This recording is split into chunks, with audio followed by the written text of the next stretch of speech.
దేవుడు చాలా క్షమాశీలుడు అండి. ఎన్ని పాపాలనైనా సరే పశ్చాత్తాపం అనేది మనం పొందగలిగితే మనల్ని క్షమించడానికి ఆయన ఎల్లప్పుడూ సిద్ధంగా ఉన్నాడు, ఎల్లప్పుడూ సిద్ధంగా ఉన్నాడు. కానీ మనం ఎలాంటి వాళ్ళం అంటే మనకు పశ్చాత్తాపం లేదండి. అది మనం అనుకుంటున్నాం. పశ్చాత్తాపం అంటే ఏంటో తెలుసా? పాపం చేసినప్పుడు ఏడవటం కాదు.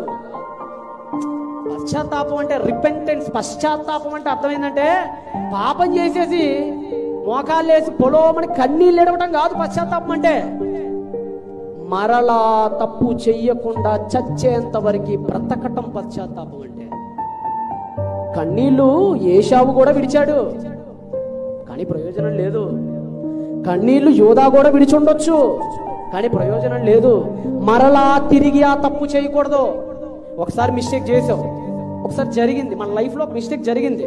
అది మనకు మాత్రమే తెలుసు ఏం జరుగుతుందో మన జీవితాల్లో. నా జీవితంలో ఏం జరిగిందో, మీ జీవితాల్లో దేవుడు మనందరూ